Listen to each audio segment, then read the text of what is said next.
दोस्तों नमस्कार, कैसे हो आप सब। आशा करता हूँ सभी भाई अच्छे होंगे, स्वस्थ होंगे। दोस्तों आज है दिन मंडे का और आज डेट है 18 दिसंबर 2023 और दोस्तों अभी टाइम हो रहा है आपका रात के बज चुके हैं 7:42 और मैं पहुंच गया हूँ द्वारका सेक्टर 3-4 की रेड लाइट पे हूँ और जा रहा हूँ घर। लास्ट स्टॉप मेरा हुआ था sector 18A, Nagaland police transit करके कोई था, आई थिंक क्वार्टर्स थे, वहीं पे मणिपाल से पिकअप आ गया था। एक्चुअली लास्ट ड्रॉप है एयरपोर्ट से लेकर आया था, महावीर इनक्लेव का मिल गया था, होम डेस्टिनेशन लगी हुई थी। तो महावीर इनक्लेव से फिर मैं इस तरफ आ रहा था, सेक्टर 1 की बत्ती क्रॉस करी थी, वैसे ही मेरे पास मतलब मणिपाल हॉस्पिटल से आ गई थी। 4 किलोमीटर में 135 रुपये दे रहा था। तो मैंने कहा चलो यार कोई नहीं, कभी कभी 135 दे देता, कभी कभी कुछ भी नहीं देता, तो जो मिल रहा है वो ले लो। 4 किलोमीटर में 12-13 मिनट में छोड़ दिया मैंने उसको, छोड़ के फिर यहीं से अब जा रहा हूँ घर। तो दोस्तों आज मॉर्निंग में निकला था, करीब जल्दी निकल गया था। आज मैंने एक रिजर्वेशन की ट्रिप ली थी और एयरपोर्ट की थी, टर्मिनल 2 की आपका 5:55 की ट्रिप थी। तो रिजर्वेशन की ट्रिप में क्या है कि टाइम से पहले आपको उठना पड़ेगा, 1 घंटे पहले, मतलब आपको बुकिंग देना है 1.5 घंटा पहले ही बंद कर देता है। उसके बाद अगर आप सो रहे हो तो आपको कॉल करके उठाएगा कि जागो जागो सुबह हो गई, जल्दी से उठ जाओ वरना राइड चली जाएगी, ठीक है। तो इस हिसाब से मतलब ये ऊबर कभी कभी कॉल कर देता है, कभी कभी किसी भाई को कहता है आप सोते रहो, आपकी बुकिंग किसी और को ट्रांसफ़र की जा रही है। तो ऐसा हो जाता है दोस्तों। जब भी रिजर्वेशन की बुकिंग आती है तो इसमें एक प्लस पॉइंट ये है कि अगर आप सो गए, सोते रह गए तो ऑटोमेटिकली ये ट्रिप कैंसिल हो जाती है और किसी और ड्राइवर के पास चली जाती है। तो अगर आपको करनी है तो सुबह जल्दी उठना पड़ेगा और जल्दी उठोगे तो टाइम से आपको लॉगिन होना पड़ेगा। 40 मिनट पहले लॉगिन होना है, जितने बजे की राइड है उससे 40 मिनट पहले आपको लॉगिन होना है। तो लॉगिन होते ही जैसे ही आधे घंटे पहले या 15-20 मिनट पहले आपको राइड आ जाती है, वैसी कस्टमर की लोकेशन पर आपको भागना है। फटाफट नहीं भागोगे तो लेट हो जाओगे। लेट होने का क्या चक्कर रहता है, 1-2 बार तो नोटिस करेगा लेट हो रहा है तो कुछ नहीं कहेगा, फिर ये आपको रिजर्वेशन की ट्रिप्स देना बंद कर देगा। तो दोस्तों अगर आप रिजर्वेशन की ट्रिप्स यूज़ करते हैं तो राइड्स को कभी लेट मत करिए। मैं भी कभी कभी हो जाता हूँ, देखो मैं आपको बता रहा हूँ बट मैं खुद हो जाता हूँ। बट देखिए वो ये गलती इंसान से ही होती है। तो मेरा काम है बताना भाइयों को कि भैया अगर आप रिजर्वेशन की ट्रिप्स ले रहे हैं तो उसमें कोई गलती ना करें, मिस्टेक ना करें, वरना आपकी रिजर्वेशन ट्रिप्स आना बंद हो सकती है। फिर बंद हो गई तो फिर आपको उसमें नुकसान यही होगा कि रिजर्वेशन की ट्रिप्स में थोड़ा बहुत फेयर अच्छा खासा मिल जाता है, अदरवाइज तो नॉर्मल ही रहता है सब कुछ। तो दोस्तों आज मॉर्निंग में पहली ट्रिप ली थी 6 बजे की और उसके बाद फिर एयरपोर्ट से स्टार्ट किया था काम। तो एयरपोर्ट से गया था, काफ़ी जगह गया था, घूम घाम के आ गया और आके कितना काम हुआ वो मैं आपको ट्रिप्स के एंड में बताऊंगा। और दोस्तों आज हम बात करेंगे उबर के ही बारे में। और उबर की जैसे आपने थंबनेल में देख ही लिया होगा, उबर की चालाकियां क्या क्या है, क्या क्या कर रहा है।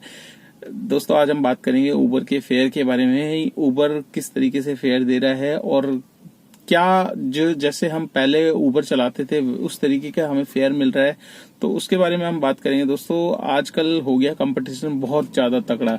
जैसे कि आपने देखा होगा ओला बाइक में 0 कमीशन कर रहा है। ओला क्या कर रहा है, ओला रैपिडो के कस्टमर काट रहा है, क्योंकि रैपिडो कैब में 0 लाया है तो उसकी बाइक चल रही है, बाइक में वो कमीशन ले रहा है। तो ओला ने क्या किया कि रैपिडो के जो भी कस्टमर है वो अपनी तरफ खींच रहा है। तो बहुत ज्यादा टफ कंपटीशन चल रहा है। और कंपटीशन में क्या हो रहा है कि कंपटीशन में एक तो देखिए ये ऑप्शन मिल जाता है कि जहां फायदा होता है हम वो चीज चलाते हैं। तो अभी फिलहाल ये हो रहा है कि कई बार हम लोगों को भी नुकसान हो जाता है, जैसे कि इन ड्राइव आ गई। इन ड्राइव के रेट इतने खतरनाक मिलते हैं। मैंने तो कब चलाना छोड़ दिया दोस्तों, कभी कभार बीच में कभी फंसता हूँ तभी लेता हूँ, ठीक है। इससे पहले स्टार्टिंग में ली थी बट अब लेना बंद कर दिया है। तो इंड्राइव आ गई है, रैपिडो आ गई है, ओला है, उबर है और ब्लू स्मार्ट है। ये सारी कंपटीशन कंपनियां हैं जिसमें क्या है कि जो राइडर को रेट अच्छा खासा दे दे उन्हीं की मतलब ये लगा लीजिए राइडर बुक करते हैं। बुकिंग उनके पास सारी ऐप होती है, जब भी वो ट्राई करते हैं तो जिसमें कम फेयर आता है वही फटाफट बुक कर लेते हैं। तो दोस्तों अभी उबर की मैं एक चालाकी बताना चाहूंगा। आज मेरे पास आई थी आपका, मैं था साकेत जे ब्लॉक के पास में, तो मेरे पास पहले तो आई थी एक रेडार में आपके फरीदाबाद की ट्रिप। तो मैंने उस पर क्लिक किया, मैंने कहा चल यार फरीदाबाद चला जाता हूँ, कोई बात नहीं, सूरजकुंड वाले रास्ते से, वहां से फिर फटाफट वापस आ जाऊंगा दिल्ली की तरफ। तो वहां वो ट्रिप एक्सेप्ट नहीं हुई, फिर एकदम से मेरे पास गो इंटरसिटी आ गई नॉर्मल उसमें। तो गो इंटरसिटी कहाँ की आई थी, वो आई थी पलवल की दोस्तों। तो पलवल की मैंने एक्सेप्ट कर लिया, मैंने कहा चलो कोई नहीं यार, काम वैसे नहीं है। और तकरीबन 1216 रुपए समथिंग दिखा रहा था, 900 से मतलब 1000 से लेके 1200 कुछ का दिखा रहा था बिल।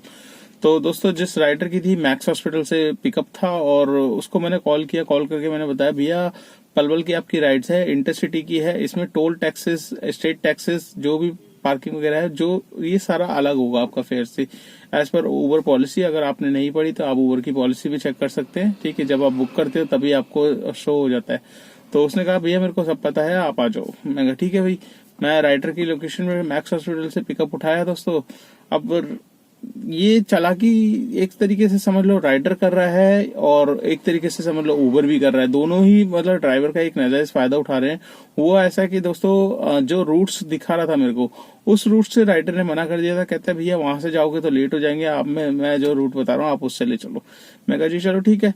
तो उनको काम था नीलम बाटा चौक के अंदर से कुछ पिकअप लेना था। तो मैंने उनको बोला सर इसमें आप लोकेशन ऐड कर दो।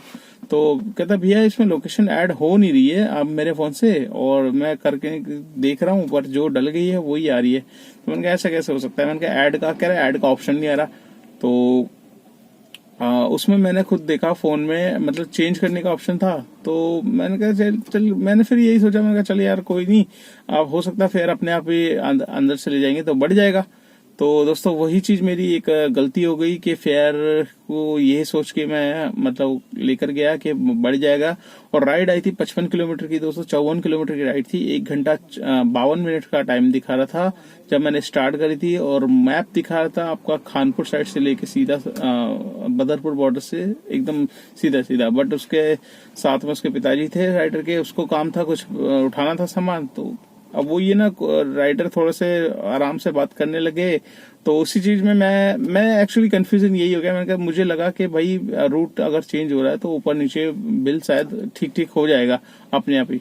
तो वही मेरी सबसे बड़ी मिस्टेक थी। राइडर अपना काम करके निकल गया, उसको अपना काम था सेकंड जगह से, और उसने जानबूझ की दोस्तों लोकेशन ऐड नहीं करी है। जानबूझ की इसलिए क्योंकि लोकेशन ऐड हो जाती तो उसका फेयर ऑटोमेटिकली बढ़ जाता। तो ये यहाँ मेरा एक माइनस पॉइंट था।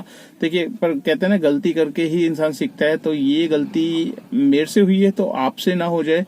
जब भी देखिए आप सीधे सीधे समझ लीजिए कि अब ऊबर फेयर में कोई चेंजेस नहीं कर रहा है, ठीक है, जितना उसने दिखा दिया उससे आपको कम ही देगा, ज्यादा आप सोच के चले कि ज्यादा देगा। क्योंकि मैंने खुद एयरपोर्ट पे जब राइडर को उतारने के बाद मतलब सॉरी वहां से तो मेरे पास वापसी की एयरपोर्ट की मिल गई ट्रिप्स।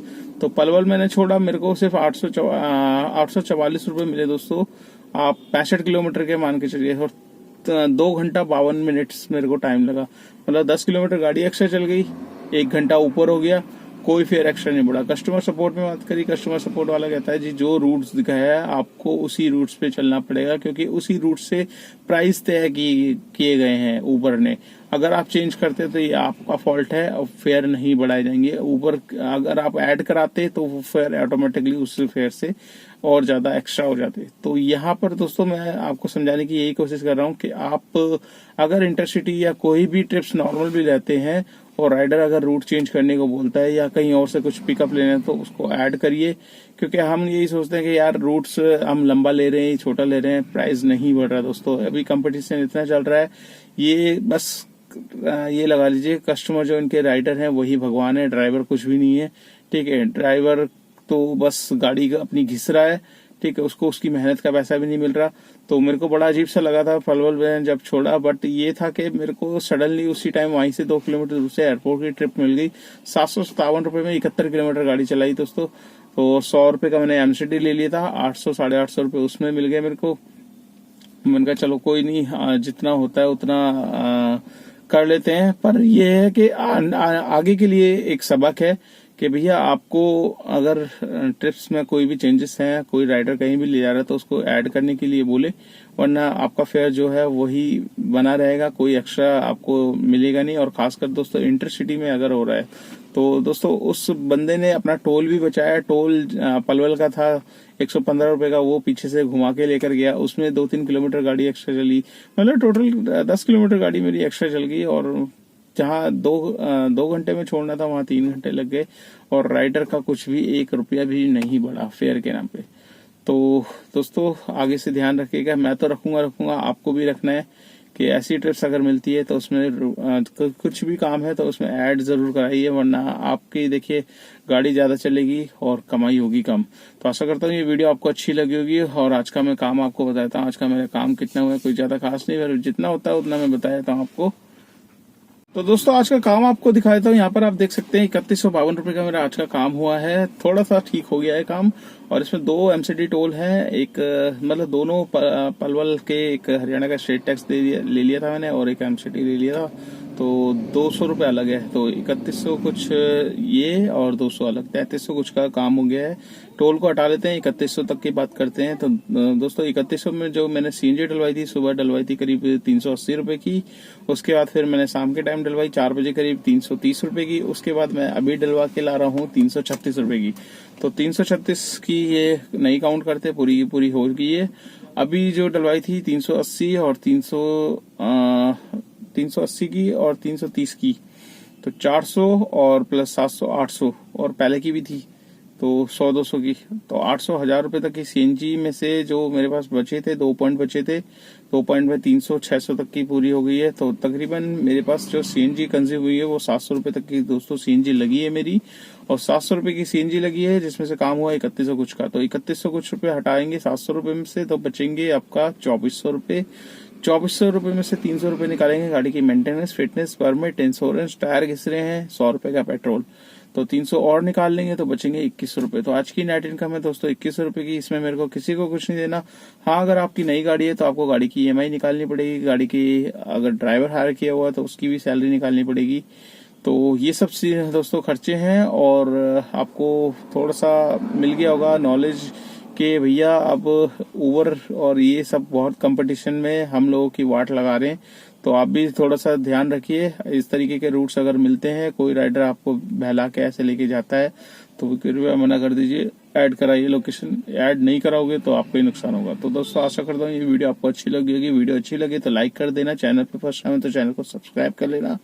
अगर आप मेरी वीडियो फेसबुक पेज पे देख रहे हो तो उसको भी फॉलो कर लेना, ज्यादा से ज्यादा शेयर कर देना दोस्तों। जितना वीडियो शेयर करते हैं उतनी मेरी वीडियो आगे पहुंचती है, उन भाई को पता चलती है जो जानना चाहते हैं ओला उबर में कितना काम है। तो चलिए दोस्तों वीडियो को एंड कर लेते हैं और आपसे मुलाकात करते हैं कल नेक्स्ट डे नेक्स्ट रनिंग पे। तब तक के लिए बाय बाय।